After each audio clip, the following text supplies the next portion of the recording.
welcome back. Kaka-check out lang nga pala natin sa Cabin in the Forest, kung saan almost 5,000 feet ang highest peak, no? Nasa Tanay tayo. And now our next destination is papunta tayo ng kilometer 90 sa Little Baguio of Infanta. Papunta dito sa kilometer 90, may dadaanan lang na rough road. Over tayo dito para mag-coffee at para ma-confirm dun kung nasa tamang daan ba tayo papunta ng kilometer 90 landmark. At tamang-tama pala ang pagtigil natin dito dahil isang liko na lang pala, nando na ang hinahanap nating kilometer 90. Isang restaurant tong tinigilan natin at saka meron silang hotel dito. At sa di kalayuan nito ang kilometer 90 na hinahanap natin. So ito pala yung sikat sa mga riders na talagang nagpapapicture sila dito. Kaya lang hindi na tayo nagtagal dahil meron pa tayong pupuntahan na ibang destination. Narating din natin yung kilometer 90. So ngayon back up tayo. Titingnan natin kung makakapunta tayo ng Pililla Windmill. Diyan tayo pupunta sa mga windmill na yan. Nandito tayo guys para mag-lunch na agad bago tayo umakyat doon sa windmill. Along the highway lang to. So order na muna tayo ng ating foods.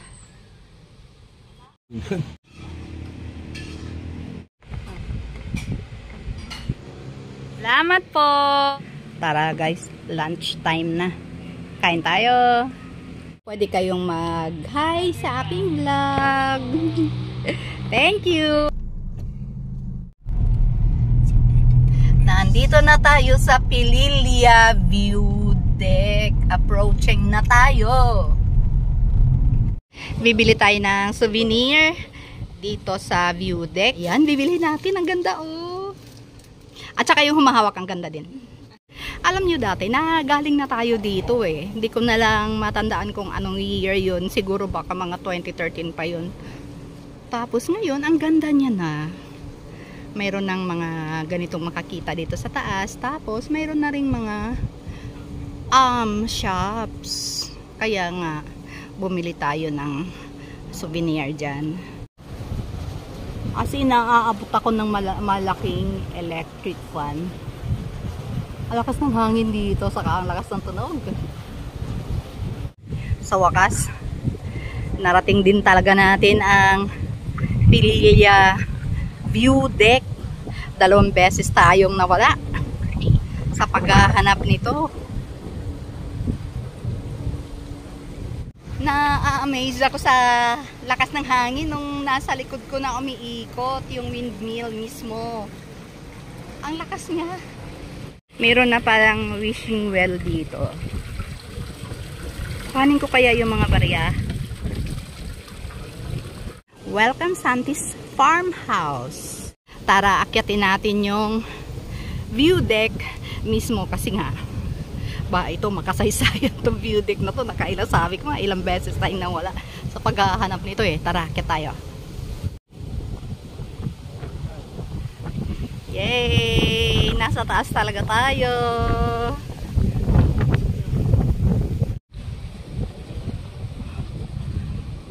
Bukod sa malakas ang hangin dito dahil nasa tuktok na nga tayo nito, ay abot na abot pa tayo ng lakas ng hangin. Maliban dito sa isa na napagod na yata. Hindi, inayos daw yan. Pero yung iba naman ay functioning. Amazing!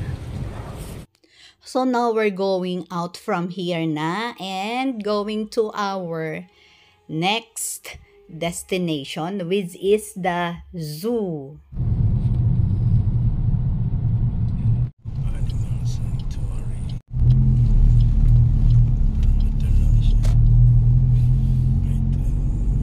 Ayun, nagbayad tayo dito ng 250 per adult. Yun yung entrance fee. Tapos, libre naman daw yung parking. So, papasok tayo. Ayan ang toilet. Tapos, dyan ang entrance natin. And the exit. Mamaya. Say hi po! Ayan. Worker kayo dito. Ano po? Okay. So, staff po sila dito sa loob ng zoo kung kung saan tayo papasok ngayon. Bye! Ayan, ang ating ticket na binayaran para makapasok tayo. So, pasok na tayo dito sa loob. Guys, hanapin natin yung mga friends natin dito. Eagle. Hi! May mga peacock. Tapos, maraming mga kalapate na nakatago. Mga musang, eagle. Dito naman ay mga ostrich.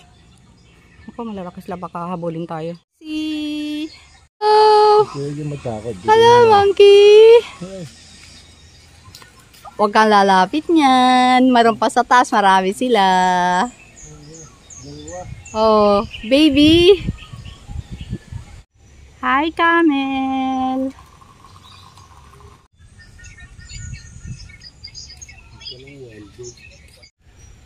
Wild dog.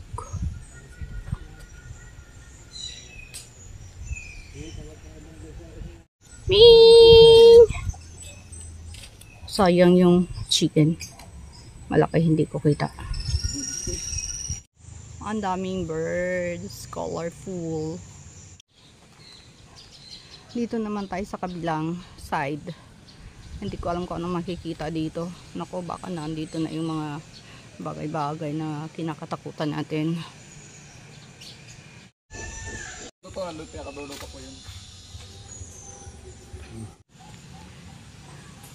Dito naman, malalaking isda.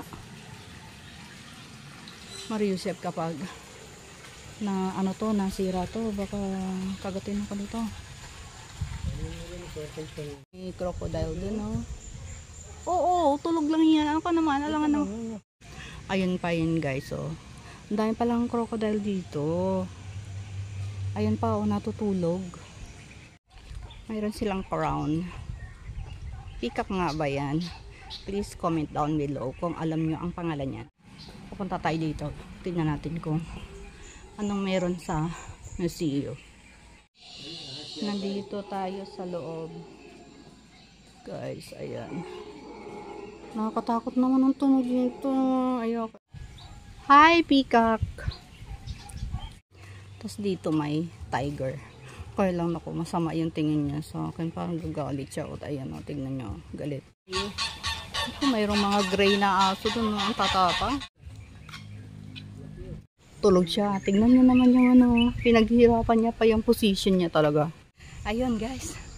Naikot na natin tong zoo. Grabe. Nakakatakot pero marami tayong nakita dito. Buti na lang wala akong nakita ang ahas. So tara, palabas na tayo. Ayun. Pero may batik siya. Cross. May tiger. Cross. Ano nga? Hindi cross pollinate.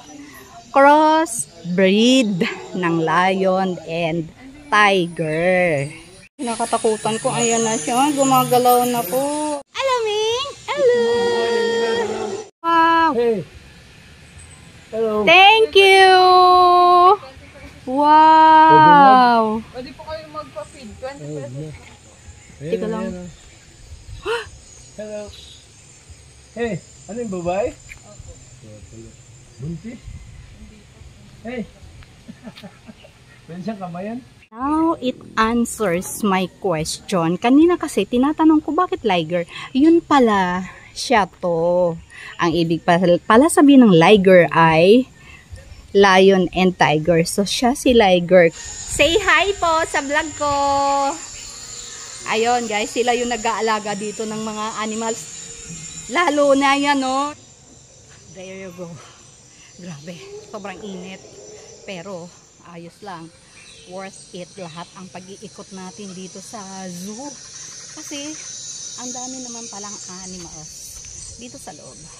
So now, palabas na tayo para makauwi na sa bahay. Ay, kahapon pa tayo nagagawa. Kapagod. Ayan, nakapagpalit na tayo ng damit dahil basa na tayo ng pawis. Binili natin kanina doon sa view deck. Makita nyo yung mga nakasabit na helmet na yan sa tabi. Hindi lang ako sure kung anong ibig sabihin. Grabe dito. Pero parang ang dami naman yan. Hindi. Ano lang yan? Decoration. Wow. Campingan. Oo nga. Location nga pala natin guys na andito tayo sa Tanay. Papunta tayo ng Antipolo. Bili po tayo ng merienda. Asang ganyan? Magkano po ganyan? 100, ma'am. Eh kung isa lang? 40. Sige po, yung isa lang. Ano namin? Sige po, salamat po. Ano siya? Super lawak ng kalsada dito. Tignan nyo na, wala ka traffic.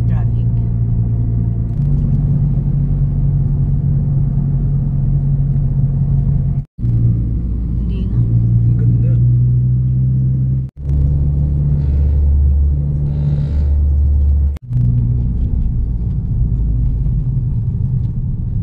Nababasa nyo ba yung arko na yan? You are entering Marikina.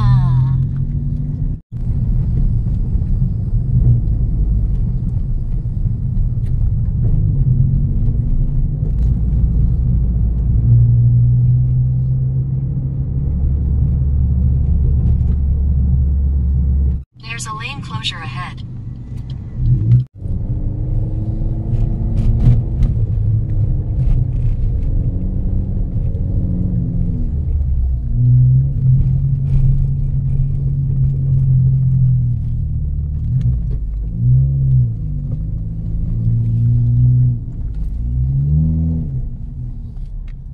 Sa wakas, nandito na tayo sa Cloud9. Nakita nyo ba yung bridge na yan? Yan ang susubukan nating tulayin. Sana kayanin natin. But before that, bili muna tayo ng ating ticket. 100 pesos per person. Ngayon, iikot muna tayo dito sa museum. Ang taas pala, parang ayaw ko na. Pero kung kaya nila, kaya ko rin. Sobrang lakas ng loob ko pa dyan dahil akala ko may kasama ako. Kaya lang paglingon ko, nako, photographer lang pala siya. Kaya nilakasan ko na lang ang loob ko at nagpatuloy akong umakyat kahit mag-isa lang ako. Sobrang nakakatakot dahil ang taas niyan at partida pa yan dahil isang kamay lang ang nakahawak sa lubid. Yung isang kamay ay naka-selfie stick dahil nga binavlog ko yung pag-akyat ko sa bridge na yan. Sobrang kaba ko nung napatingin ako sa ibaba. Ang taas pala talaga nito, parang 5 to 7th floor ata ang kantumbas na height nito doon sa may bandang dulo. Ganun pa man, tuloy lang tayo kasi nga gusto nating patunayan na kaya pa nating gawin to. Ika nga, conquer your fears. Dapat yun ang palagi nating gagawin. So ito na, nasa taas na ako sa wakas.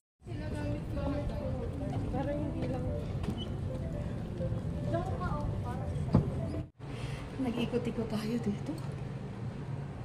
Grabe guys, sobrang taas nung bridge na yun ha. Pero kinaya na natin kahit nakakatakot talaga. Diyos ko po, ilang floor ba to? Pinagkit natin. Pagod.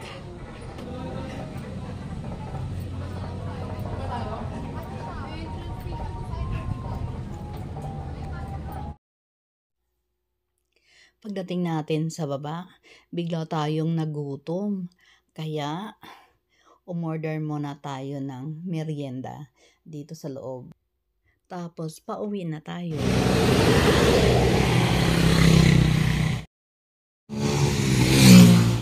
Nag-stop over tayo dito para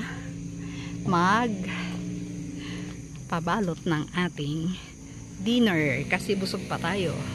Sayang guys, so madilim na talaga.